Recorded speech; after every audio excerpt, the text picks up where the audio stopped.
Apa pentingnya ilmu? Sampai Al-Imam Asy-Syafi'i pernah mengatakan, man arada dunya fa'alaihi bil ilmi. Kalau ingin sukses dunia, mesti pintar, mesti punya ilmu, belajar. Ya, karena itu pembuka dalam Al-Quran, wahyu pembuka menggunakan kata iqra, baca. Baca itu gerbang pertama pengetahuan. Orang banyak baca, banyak pengetahuan, potensi tinggi mendapatkan peningkatan status kedudukan di dunianya. Makanya coba lihat ya, ukuran materi dunia pun itu ilmu melekat. S1, S2, S3, salary-nya beda kan?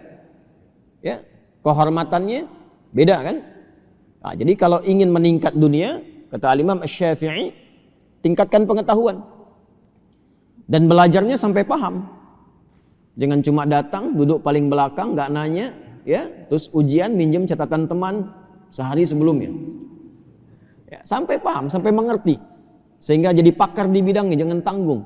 Ya, fikih sekalian, kata Quran fikih sekalian. Quran surah 9 ayat 122. Insan beriman tuh kalau belajar, ya, dia pastikan apa yang dia pelajari paham, tidak keluar dari ruangan sampai dia mengerti apa yang dipelajari.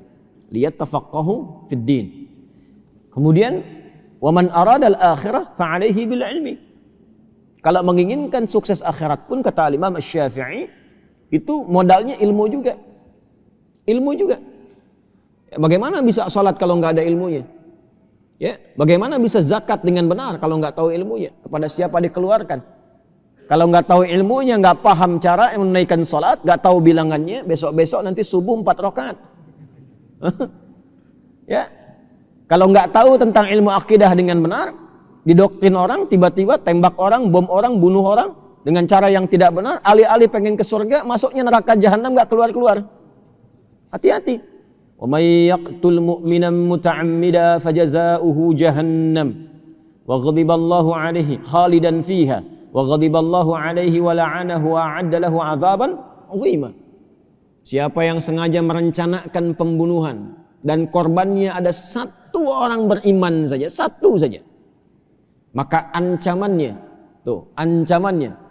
pidana itu ancamannya, ya, neraka jahanam, kekal di dalamnya, nggak keluar-keluar. Allah murka kepadanya, Allah melaknatnya, dan dijanjikan sudah masuk jahanam, siksanya berlipat, kata Allah. Jahanam saja sudah nggak kebayang, dan siksanya berlipat. Tuh, tergambar nggak tuh? Ya, tergambar nggak tuh? Surah An-Nisa itu, ya, ayat 93 itu sampai dengan 94, itu merencanakan pembunuhan sengaja. Dan saya lihat sekarang itu kayaknya tidak meresap kepada jiwa-jiwa insan yang mengaku beriman.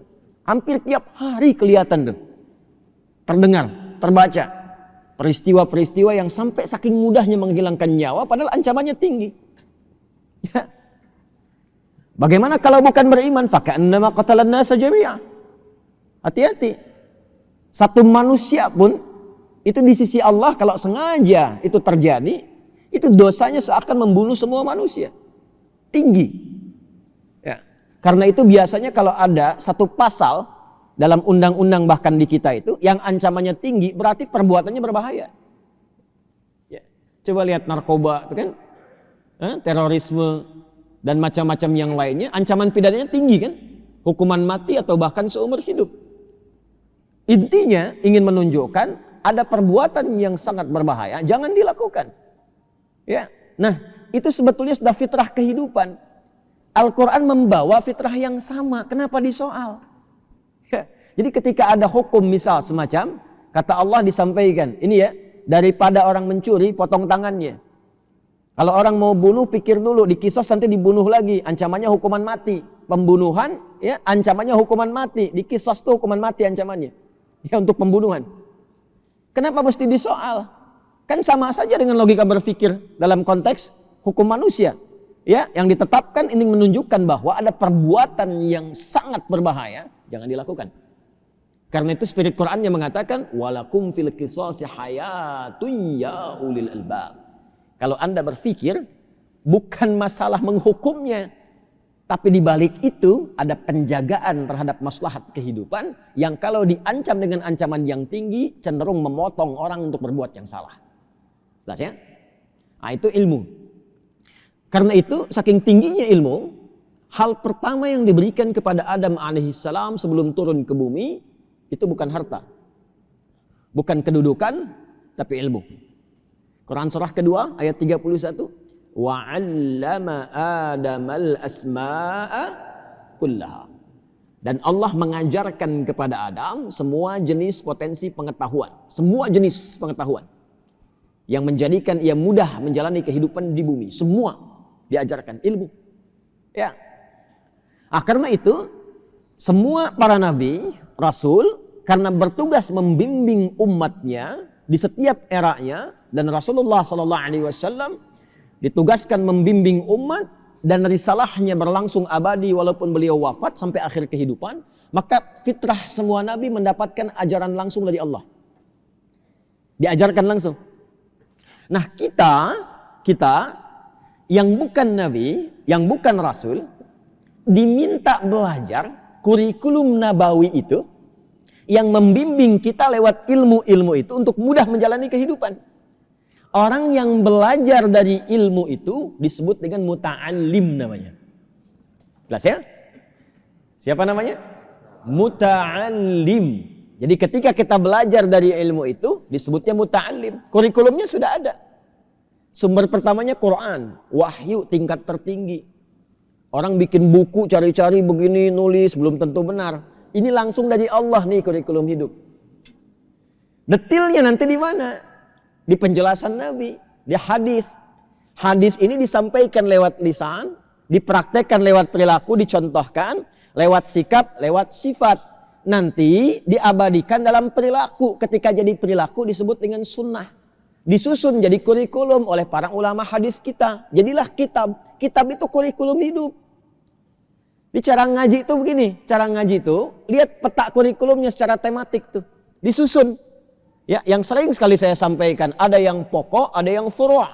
Yang pokok tuh kayak kita toharah, apapun Anda profesinya, mau pejabat, mau diplomat, birokrat, mau rakyat biasa, mau guru, pengajar, teknokrat, arsitek, tetap wudu kan? Ya, tetap sholat kan? Ya kan? Puasa juga kan? Nah, itu yang pokok namanya. Nanti disusun babnya apa saja. Bab menjaga iman, kitabul iman. Ada ayatnya, ada hadisnya. Apalagi misalnya bab taharah, ya, bab tentang salat, disusun babnya, ada ayatnya, ada hadisnya. Nah, nanti yang sifatnya furu', cabang pilihan kehidupan tuh milih sesuai passion, bakatnya masing-masing. Yang mau bisnis, nanti ada bimbingan bisnis disebut dengan kitabul buyu'. Yang di pemerintahan nanti ada kitabul imarah. Yang di ilmu ada kitabul ilmi. Semua ini sudah dihimpun oleh para ulama hadis kita. Dimudahkan kepada kita bentuknya kurikulum. Yang paling viral misalnya Sahih Al-Bukhari. Al-Jami' As-Sahih Al-Musnad Al-Mukhtasar min umuri Rasulullah sallallahu alaihi wasallam wa sunanihi wa ayyamihi. 97 kurikulum hidup, 97 bab. Topik. Ya, dibuka satu-satu ini. Ini topiknya, ini hadisnya. Ini topiknya, ini ayatnya, ini hadisnya. Tinggal kita buka profesi kita apa, pelajari yang pokok, pelajari yang furu'. Kalau pengen lompat ke masalah ibadah saja, cari kitab sunan. Makanya Sunan Abu Daud, ya, Sunan Ibnu Majah, Sunan At-Tirmidzi misalnya, ya, Sunan Abu Daud susunannya kitab sunan itu dari masalah fikih, kitab hadis yang disusun berdasarkan urutan fikih. Dimulai dengan kitabut taharah nanti, kitabus shalah, kitabus siyam, kitabus zakah.